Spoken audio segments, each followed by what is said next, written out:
Hello दोस्तों, good morning to all of you. So friends, मैं Tariq sir आप सभी का स्वागत करता हूं आपके अपने यूट्यूब चैनल बी टॉपर में। सो फ्रेंड, जैसा कि आप सभी को पता है, डेली सुबह 11 बजे हमारे चैनल पर सीटेट दिसंबर 2024 के लिए क्लास होती है। और आज की जो क्लास है वो बहुत ज़्यादा इंपॉर्टेंट है, क्योंकि आज मैं लेकर आया हूँ पेपर 2 स्टूडेंट्स के लिए जिनका सोशल साइंस है, SST है। 60 क्वेश्चन पूछे जाते हैं। सिलेबस चेंज हुआ है, SST में भी सिलेबस चेंज हुआ है, क्योंकि NCERT के बुक्स वगैरह चेंज हुए हैं 6 to 8 के बीच में। तो अब जो लेटेस्ट अपडेटेड सिलेबस आया है उस पर आधारित सीटेट ने ऑफिशियल मॉडल सेट लॉन्च किया है। एक बार आप इस ऑफिशियल मॉडल सेट को जरूर सॉल्व करें। डेली सॉल्व करने के लिए इस चैनल को सब्सक्राइब करके बेल आइकन को ऑन कर लेना। आज मैं बिल्कुल ऑफिशियल सीटेट का SST 60 क्वेश्चन में करवाने वाला हूं, इंपॉर्टेंट जो आपसे आने वाला है। देखते हैं कितने प्रश्न आपको आते हैं। इस सेट का शर्त यह है कि मैं क्वेश्चन को पढ़ूंगा, उसके बाद में आपको 5 सेकंड टाइम दूंगा उस क्वेश्चन का आंसर कमेंट सेक्शन में करने के लिए, क्योंकि कमेंट सेक्शन में आंसर करोगे तो मुझे पता चलेगा कि कितने क्वेश्चन आपके सही गए और कितने गलत गए, और आपको भी इससे काफी हेल्प मिलेगी इस मॉक टेस्ट से। अगर अच्छा लगेगा तो कमेंट में जरूर लिखकर बोलना कि सर और भी ऐसे ही सेट कराइए। इसके साथ साथ चैनल पर अगर आप नए हो तो चैनल को भी सब्सक्राइब करके बेल आइकन को ऑन कर लें डेली क्लासेस के लिए। तो चलिए स्टार्ट करते हैं। इसके साथ साथ दोस्तों, सीटेट की बेहतरीन तैयारी करना चाहते हो, कम समय में अच्छा अंक प्राप्त करना चाहते हो, आपको पढ़ाई करने के लिए ज्यादा टाइम नहीं मिल पाता है, 1-2 घंटे ही समय निकाल पाते हो, तो बुक से पॉसिबल नहीं है सिलेबस कंप्लीट करना जब तक आप नोट्स फॉलो नहीं करोगे। नोट्स से आपको समझ में भी आएगा, इस नोट्स में आपको थ्योरी भी देखने को मिलेगा, प्रीवियस क्वेश्चन पेपर भी दिया गया है, शॉर्ट पेपर दिया गया है, प्रैक्टिस सेट दिया गया है, थ्योरी बहुत शॉर्ट फॉर्म में दिया गया है। अगर आपका 1-2 अटेम्प्ट में नहीं निकल पा रहा है परीक्षा, तो इस नोट से बहुत ही आसानी से आप क्लियर कर सकते हो परीक्षा को। इसमें सारे पेपर्स मिल जाएंगे, क्वेश्चन इंपॉर्टेंट मिल जाएगा। आपको पेपर 1 का चाहिए तो पेपर 1 का नोट्स अवेलेबल है, पेपर 2 का चाहिए तो पेपर 2 का नोट्स हमारे पास मिल जाएगा, पेपर 2 में SST चाहिए SST का नोट्स मिलेगा, साइंस मैथ चाहिए साइंस मैथ का नोट्स मिलेगा। आपको हर एक चीज अवेलेबल है हमारे पास। बस आपको करना क्या है, इस नंबर पर आपको व्हाट्सएप पर मैसेज करना है नोट्स को खरीदने के लिए कि सर मुझे पेपर 2 SST का नोट्स चाहिए, कैसे मुझे मिलेगा, साइंस मैथ का चाहिए, कैसे मुझे मिलेगा, कैसे मैं आपको पेमेंट करूंगा। तो इतना लिखकर आप जैसे ही व्हाट्सएप पर मैसेज करके पूछोगे, आपको सारी जानकारी दी जाएगी। ठीक है। इसके साथ साथ दोस्तों, बहुत सारे ऐसे स्टूडेंट्स हैं जो इंग्लिश मीडियम में पेपर देंगे। ठीक है। SST का इंग्लिश मीडियम में नोट्स चाहिए उनको। ठीक है। तो उनको एक बुक रेकमेंड कर रहा हूं, बिल्कुल नोट्स की तरीके से बुक है। ये बुक है भैया ओशवाल पब्लिशर की तरफ से। इस एक बुक से आप कई सारे एग्जाम की प्रिपरेशन में हेल्प करेगी बुक, और ये आपको अलग अलग बुक खरीदने की जरूरत नहीं पड़ेगी। बहुत सारे बच्चों को हिस्ट्री अलग से खरीदना पड़ता है, ज्योग्राफी अलग से लेना पड़ता है, इंडियन पॉलिटी अलग पढ़ना पड़ता है, इंडियन इकोनॉमिक अलग पढ़ना पड़ेगा, जनरल साइंस अलग पढ़ना पड़ेगा। ठीक है। तो अगर आपका साइंस मैथ है तो भी ये बुक हेल्प करेगा, अगर आपका SST है तो भी ये बुक हेल्प करेगा, जनरल नॉलेज भी दिया गया। यानी ओवरऑल एक ही बुक में कई सारे बुक के कंटेंट आपको नोट्स मिल जाएंगे। इस बुक या इस नोट्स को लेने के लिए लिंक आपको डिस्क्रिप्शन बॉक्स में दिया गया है, एक बार जरूर चेकआउट कर लें। प्राइस वगैरह 2-3 दिन में घर पे आपके आ जाएगा। ठीक है। इंग्लिश में ये बुक है लेकिन हिंदी में नहीं है, हिंदी के लिए आप लोग नोट्स परचेज कर सकते हो। ठीक है। तो चलिए आगे बढ़ते हैं। पहला क्वेश्चन आपके सामने आ चुका है, सभी लोग आंसर करिएगा कमेंट सेक्शन में। आप लोग कमेंट में आप लोग क्या करिएगा कि जैसे मैंने ये क्वेश्चन आपको दिखाया, अब ये क्वेश्चन आपने पढ़ा, आप कमेंट बॉक्स खोलिए, लिखिए 1.A सही है तो A लिखिए, B सही है तो B लिखिए, और C सही है तो C लिखिए, और D सही है तो D लिखिए। इस तरीके से कमेंट करके सभी क्वेश्चन के आंसर आप लोग करते जाइएगा, ताकि मुझे पता चले कि कौन कितना सही जवाब दिया है। चलिए पहला क्वेश्चन है SST का। देखिए प्रश्न है, नगर पंचायत का सदस्य चुने जाने की न्यूनतम आयु क्या है? आप लोगों ने लिखिए, कमेंट में लिखिए आंसर क्या हो जाएगा 1 का। बताइए 1 का राइट आंसर क्या हो जाएगा, कमेंट डालिए, आंसर करिए। क्वेश्चन नंबर 1 का राइट आंसर बहुत बेहतरीन तरीके से सभी ने जवाब दिया होगा भैया, बी हो जाएगा।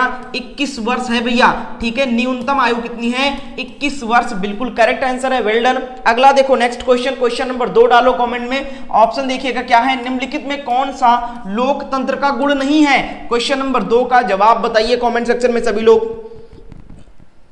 सभी लोग सेशन को शेयर कर दीजिए। क्लास अच्छी लगे तो लाइक करें, चैनल पर नए हो तो चैनल को भी सब्सक्राइब करके बेल आइकन को ऑन कर लो डेली क्लास के लिए। 2 नंबर का राइट आंसर कमेंट करिए। 2 का जवाब भैया अनउत्तरदायी शासन, क्या हो जाएगा? अनउत्तरदायी शासन, ये लोकतंत्र का गुण नहीं है। जन कल्याण की साधना करना, ठीक है, सार्वजनिक शिक्षण, और इसके साथ क्रांति से सुरक्षा, तो आपका ऑप्शन सी वाला बिल्कुल करेक्ट आंसर है। अगला देखो नेक्स्ट है क्वेश्चन नंबर 3 है। प्रश्न है, अध्यक्षात्मक शासन का प्रमुख दोष बताना है आपको। क्वेश्चन नंबर 3 का उत्तर दो। ये SST का पेडागोजी का क्वेश्चन है। 3 नंबर का राइट आंसर कमेंट में लिखिए आप सब लोग। सभी लोग कमेंट करिएगा, बिल्कुल कोई लापरवाही नहीं, कोई आलसपन नहीं, क्योंकि इसमें आपका ही फायदा है। आप लिखोगे तो आपको याद ज्यादा समय तक रहेगा। आप लोग गलती यही करते हो, बस सुनते जाते हो। सुनने से चीजें ज्यादा दिन तक माइंड में नहीं रहती है। सुनो, लिखो, ठीक है, और देखो साथ साथ में। क्वेश्चन नंबर 3 का उत्तर क्या हो जाएगा? 3 का जवाब बहुत बढ़िया, डी काफी लोग बोल रहे हैं। उपयुक्त सभी जितने लोगों ने जवाब दिया होगा बिल्कुल सही हो जाएगा मेरे दोस्त। देखिए, परिवर्तनशीलता का अभाव होता है इसमें, ठीक है, किसमें? अध्यक्षात्मक शासन में, ठीक है। उत्तरदायित्व की अवहेलना की जाती है। व्यवस्थापिका और कार्यपालिका में सहयोग का भी अभाव देखा जाता है। तो ये सभी हैं जो प्रमुख दोष माने जाते हैं अध्यक्षात्मक शासन का। अगला देखो, 4 नंबर प्रश्न है, संसद की संयुक्त बैठक की अध्यक्षता कौन करता है? कौन बताएगा इसका जवाब? भैया 4 नंबर का उत्तर बताओ। कमेंट सेक्शन में कमेंट करना है सब लोगों को। 4 आंसर, कमेंट में 4 लिखना है, डॉट लगाना है। आपको ए लग रहा है सही तो ए लिखिए, बी लग रहा है तो बी लिखिए। इसी तरीके से जो भी सही उत्तर जवाब लग रहा है आप आंसर करिए। 4 का जवाब क्या हो जाएगा बताइए? टेस्ट का मतलब ही यही हुआ कि पहले आप जवाब दो, है ना। 4 नंबर का उत्तर क्या हो जाएगा? बिल्कुल 4 का उत्तर हो जाएगा यहां पर अध्यक्षता कौन करता है बताइए? बिल्कुल लोकसभा का अध्यक्ष करता है भैया। कौन अध्यक्षता करता है? लोकसभा का अध्यक्ष करता है। अगला देखो, नेक्स्ट है क्वेश्चन नंबर 5 है, निम्नलिखित में से कौन सी संसद की वित्तीय समिति है? क्वेश्चन नंबर 5 का राइट आंसर कमेंट में लिखिए भैया। बहुत बढ़िया, बहुत अच्छा। सभी लोग लाइक भी कर दो तो हमें और अच्छा लगेगा। लाइक कर दो सब लोग। और नोट्स अगर आप परचेज करना चाहते हो, नीचे आपको नंबर फ्लैश हो रहा होगा, आप लोग नंबर पे व्हाट्सएप पर मैसेज करके ले सकते हो। 5 नंबर का जवाब क्या हो जाएगा? बेहतरीन तरीके से सभी ने जवाब दीजिए। 5 का डी, लोक लेखा समिति। लोक लेखा समिति बिल्कुल सही उत्तर है। अगला प्रश्न है 6 नंबर, देखो, भारत एक लोकतंत्रात्मक राज्य है, अर्थात इसका मतलब क्या है? लोकतंत्रात्मक राज्य, जो लोकतंत्रात्मक शब्द दिया गया है, इसका क्या मतलब है आपको बताना है। जवाब दीजिए। 4 ऑप्शन आपके सामने हैं। चलिए बहुत बढ़िया। इसके बाद अगली क्लास जो चलेगी वो शाम 6:30 बजे लाइव चलेगी, जिसमें आप सभी लोग पार्टिसिपेट करिएगा। मैं आप सभी के कमेंट वगैरह सब कुछ रीड करूंगा। क्वेश्चन नंबर 6 का उत्तर आना स्टार्ट हो चुका है। बिल्कुल भैया, लोकतंत्रात्मक राज्य है, इसका अर्थ है भारत में राज सत्ता का प्रयोग जनता के द्वारा किया जाता है। यही लोकतंत्रात्मक शब्द का अर्थ होता है। आपका ऑप्शन ए बिल्कुल करेक्ट है। अगला प्रश्न देखो, 7 नंबर है, भारतीय संविधान की संशोधन प्रक्रिया पर किस देश का प्रभाव है? बढ़िया प्रश्न है। क्वेश्चन नंबर 7 का राइट आंसर कमेंट करें आप लोग। 7 का राइट आंसर क्या हो जाएगा साथियों?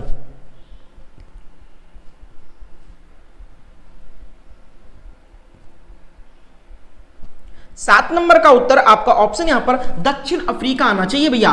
दक्षिण अफ्रीका का प्रभाव है। आपका ऑप्शन डी करेक्ट है। नेक्स्ट देखो, क्वेश्चन नंबर 8 आपके सामने ये रहा, सर्वोच्च न्यायालय के मुख्य न्यायाधीश की नियुक्ति कौन करता है? बताएं। क्वेश्चन नंबर 8 का राइट आंसर क्या हो जाएगा? क्वेश्चन नंबर 8 का सही जवाब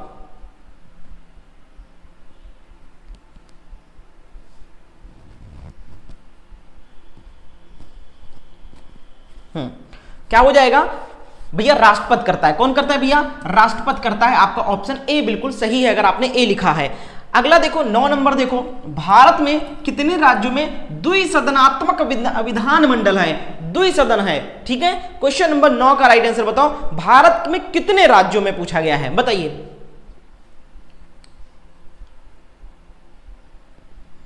हाँ, 9 नंबर का राइट आंसर दीजिए भैया। भारत के 7 राज्यों में, कितने राज्यों में? टोटल 7 राज्यों में आपका द्विसदन है, ठीक है। द्विसदनात्मक व्यवस्था है। आपका ऑप्शन यहां पर सी करेक्ट उत्तर हो जाएगा। अगला देखो, क्वेश्चन नंबर 10 है, उच्च न्यायालयों के न्यायाधीशों की नियुक्ति करते समय राष्ट्रपति, ये राष्ट्रपति निम्न में से किससे परामर्श करता है? विचार विमर्श करता है, डिस्कस करता है। 10 नंबर का राइट आंसर बताएं आप लोग। सभी लोग कमेंट करें भाई फटाफट। सर्वोच्च न्यायालय के मुख्य न्यायाधीश से, संबंधित राज्य के राज्यपाल से, संबंधित राज्य के उच्च न्यायालय के मुख्य न्यायाधीश से। तो इन सभी से करता है डिस्कस, ठीक है। डी बिल्कुल करेक्ट आंसर हो जाएगा। अगला देखो, जवाब देखिए 11 नंबर का क्या हो जाएगा? पाठ्यक्रम का अर्थ है, पाठ्यक्रम सिलेबस का क्या मतलब है बताइए। 11 नंबर का राइट आंसर क्या हो जाएगा?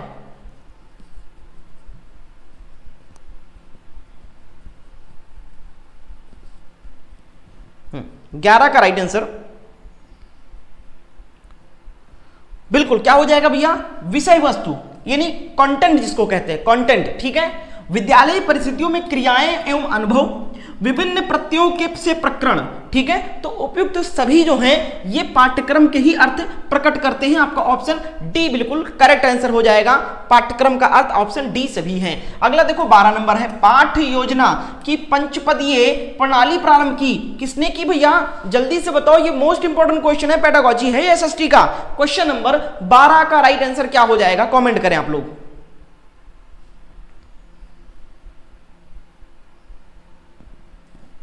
12 का हो जाएगा हर्बर्ट ने। किसने? हर्बर्ट ने। यहां पर बिल्कुल सही जवाब है ऑप्शन ए। नेक्स्ट है क्वेश्चन नंबर 13, देखो एनसीईआरटी प्रणाली के अनुसार सही क्रम क्या है? क्वेश्चन नंबर 13 नंबर का जवाब बताओ। एनसीईआरटी प्रणाली के अनुसार सही क्रम क्या है? ये मोस्ट इंपॉर्टेंट क्वेश्चन है, इस पे लिख दे रहा हूं, वेरी वेरी इंपॉर्टेंट क्वेश्चन, ठीक है भैया। बिल्कुल रट लो, इसको याद कर लो। क्या हो जाएगा? 13 का राइट आंसर पूछा जाएगा ये प्रश्न।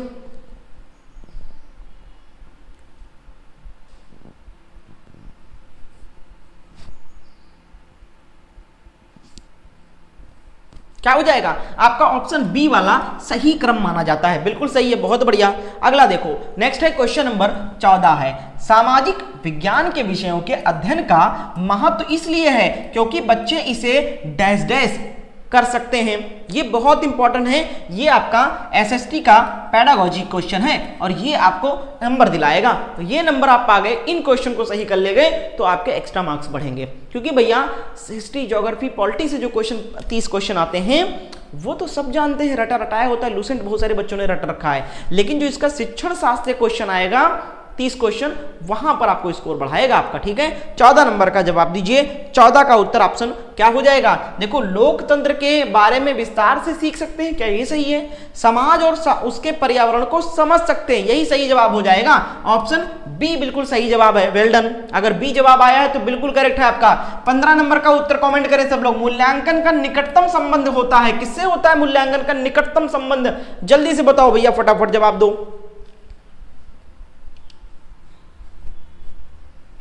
क्वेश्चन नंबर 15 का राइट आंसर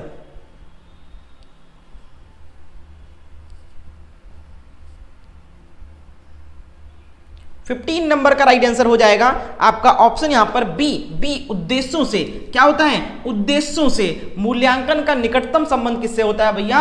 उद्देश्यों से होता है, क्योंकि सबसे पहले मेन चीज उद्देश्य होता है, उसके बाद ही उस चीज का मूल्यांकन करते हैं। मान लो आपने गणित सीखना शुरू किया, गणित अब जब आप सीखना शुरू किए तो आपका उम्मीद है, आपने एक टेस्ट लिया, मूल्यांकन किया और टेस्ट लिया कि 100 नंबर का ये पेपर है। अब आपका उद्देश्य क्या होगा कि बच्चा अधिक से अधिक नंबर पाए, या आपका उद्देश्य है कि हम 80 प्लस नंबर लेकर आएंगे। तो आपने एक उद्देश्य तो निर्धारित किया, या आपने ये उद्देश्य निर्धारित किया कि 100 नंबर आने चाहिए बच्चों के, ठीक है। तो उद्देश्य के अनुसार अब नंबर का टेस्ट होगा, बच्चों का मूल्यांकन किया जाएगा। तो ये पाया जाएगा कि किसी बच्चे ने 100 में से 60 नंबर हासिल किए, किसी बच्चे ने यहां पर 100 में से 55 नंबर हासिल किए। अब जैसे आपका ये मैंने 30 क्वेश्चन या 60 क्वेश्चन का उद्देश्य किया है, अब आप कितना क्वेश्चन सही करोगे ये उद्देश्य ही तो है कि 30 में मुझे 30 लेकर आना है, आपने टारगेट सेट कर रखा है। अब जब आपका रिजल्ट आएगा तो पता चला 30 में से आपके 22 सही गए, तो ये आपका उद्देश्य पूर्ण था ना मूल्यांकन इसका। बहुत बढ़िया। तो क्या हो जाएगा? उद्देश्यों से इसका घनिष्ठ संबंध होता है, निकटतम होता है संबंध इसका। अगला देखो नेक्स्ट क्या है, क्वेश्चन नंबर 16 आपके सामने ये रहा। निम्नलिखित में से कौन सा पाठ्य पुस्तक विविध का दोष है? पाठ्य पुस्तक विधि का दोष है पूछा गया, बताइए, जवाब दीजिए। क्वेश्चन नंबर 16 का राइट आंसर क्या हो जाएगा? 16 नंबर का जवाब, इससे छात्रों में रटने की आदत बढ़ेगी। पाठ्य पुस्तक विधि का दोष जो है यही है कि इससे बच्चा रटना शुरू कर देता है, ठीक है। बिल्कुल आपका ऑप्शन ए बिल्कुल करेक्ट आंसर हो जाएगा। Well done. अगला देखो 17 नंबर प्रश्न है, रोचकता किस विधि का सिद्धांत है? रोचकता किस विधि का सिद्धांत है मेरे दोस्त, बताओ। इसलिए मैंने ज्यादा क्वेश्चन जो है एसएसटी के पेडागोजी पे लिया है, ठीक है। बाकी जो बेसिक क्वेश्चन है जनरल नॉलेज के, हिस्ट्री, पॉलिटी, इकोनॉमिक्स के, ठीक है, ये सारे क्वेश्चन तो ऑलरेडी आप लोगों को कहीं ना कहीं पता होगा, आप लोगों ने पढ़ रखा होगा। तो 17 नंबर का राइट आंसर क्या हो जाएगा? कमेंट करिए आप लोग।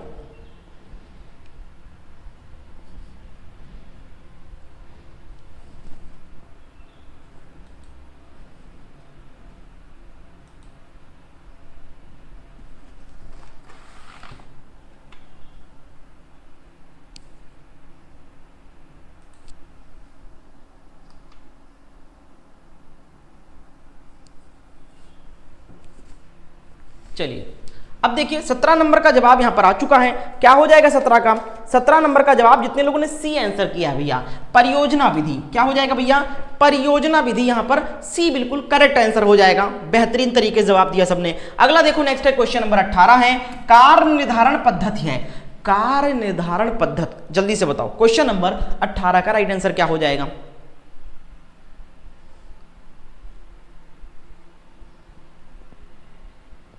18 का भैया क्या हो जाएगा? स्वतंत्र अध्ययन पद्धति। आपका ऑप्शन ए बिल्कुल करेक्ट आंसर है। अगला देखो नेक्स्ट है क्वेश्चन नंबर 19 है, योजना विधि का प्रयोग किस क्षेत्र में किया जाता है? योजना विधि का प्रयोग किस क्षेत्र में किया जाता है बताओ, आंसर करो सब लोग।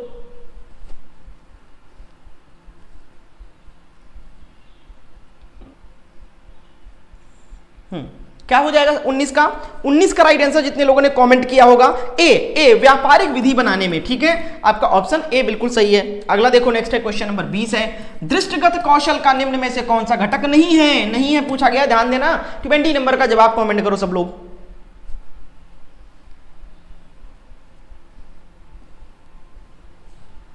20 का क्या हो जाएगा? खेल उपयोगिता। खेल उपयोगिता नहीं है, उदाहरणों की क्रम संख्या करना, सरल उदाहरण करना, माध्यम की उपयोगिता।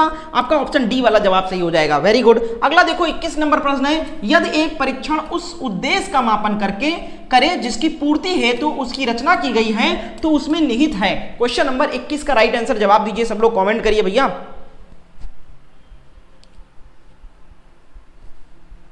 क्वेश्चन नंबर 21 का राइट आंसर क्या हो जाएगा?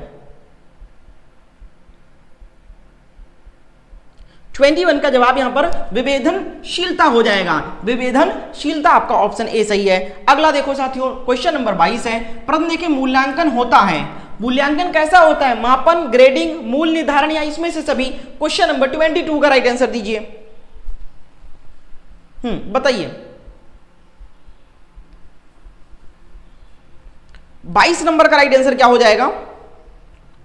22 का साथियों इनमें से सभी हो जाएगा। मूल्यांकन जो होता है वो मापन का एक अंग माना जाता है, ग्रेडिंग सिस्टम भी होता है, मूल्य का निर्धारण भी किया जाता है। ठीक है, तो ये सभी हैं। अगला देखो नेक्स्ट है क्वेश्चन नंबर 23 है, सर्वाधिक प्रयोग में लाए जाने वाले और उपयोगी वस्तुनिष्ठ पद होते हैं। क्वेश्चन नंबर 23 का राइट आंसर क्या हो जाएगा बताइए? 23 का जवाब।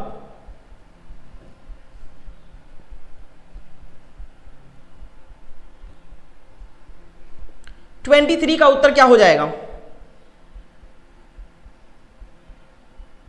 बिल्कुल जवाब सही है, बहुविकल्प पद। ठीक है, बहुविकल्प पद जो है बिल्कुल सही है, वस्तुनिष्ठ पद होते हैं। अगला देखो नेक्स्ट है 24 नंबर। देखो कौन सा कार्य शिक्षक का नहीं है? कौन सा कार्य शिक्षक का कार्य नहीं है? 24 नंबर का जवाब बताओ।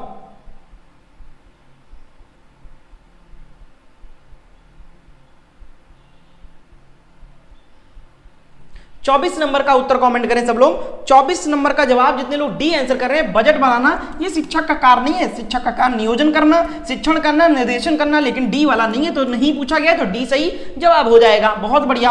अगला देखो नेक्स्ट है क्वेश्चन नंबर 25 है, सामाजिक विज्ञान के शिक्षण में चित्र कथा पट के प्रयोग के लिए सबसे महत्वपूर्ण कारण क्या है? 25 नंबर का उत्तर बताएं। अगर ये सेट अच्छा लगे, आपको इसी प्रकार से और भी क्वेश्चन चाहिए, और भी क्लासेस चाहिए, तो हमें कमेंट में जरूर लिखना कि सर इसी तरीके से और भी क्लासेस हमें करवाइए। ठीक है, तो चैनल को सब्सक्राइब कर लेना आप लोग। 25 नंबर का राइट आंसर क्या हो जाएगा? 25 का जवाब यहां पर डी वाला बिल्कुल सही है, पाठ्य पुस्तकों को आकर्षक बनाना जवाब सही हो जाएगा। अगला देखो नेक्स्ट है क्वेश्चन नंबर 26 है। देखिए सजगता के विकास में किसका योगदान अधिक है? सजगता के विकास में किसका योगदान अधिक है बताइए? क्वेश्चन नंबर 26 का जवाब दीजिए। सभी लोग क्लास को लाइक कर देना। आप लोग भूल जाते हो, क्लास को पूरा देखते हो लेकिन लाइक नहीं करते हो। सब लोग लाइक भी कर देना। चैनल पर नए हो तो चैनल को सब्सक्राइब करके बेल आइकन को भी ऑन कर लेना। ठीक है, क्या हो जाएगा? 26 का जवाब दीजिए।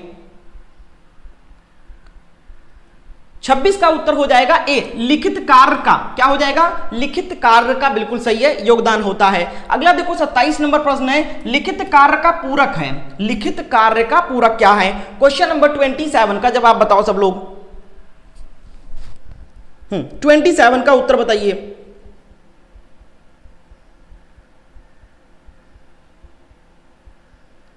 27 का क्या हो जाएगा?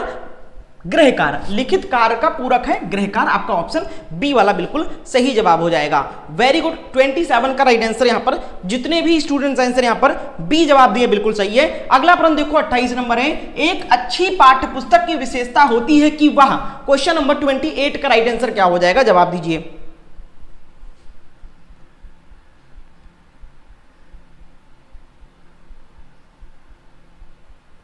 ट्वेंटी 28 का उत्तर जितने लोग बी आंसर कर रहे हैं, सरल तथा स्पष्ट भाषा में, बिल्कुल सही है। अगला देखो नेक्स्ट है क्वेश्चन नंबर 29 है, किस प्रकार का सह संबंध स्थापित करने में शिक्षक की प्रमुख भूमिका होती है। भाई 29 नंबर का जवाब कमेंट करें, 29 का राइट आंसर क्या हो जाएगा, आंसर करें सब लोग।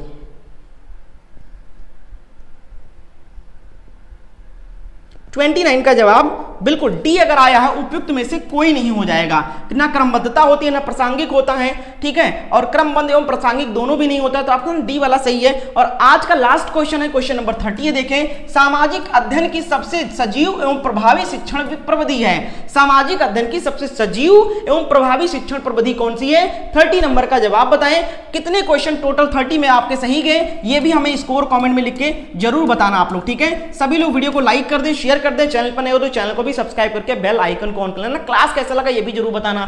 30 का राइट आंसर आपका ऑप्शन बी बिल्कुल सही है, प्रश्नोत्तर प्रविधि, प्रश्नोत्तर प्रविधि ऑप्शन बी बिल्कुल सही है। बहुत बहुत शुक्रिया क्लास को अंत तक देखने के लिए। मिलते हैं नेक्स्ट डे नेक्स्ट क्लास में, जो कि शाम 7 बजे होगी।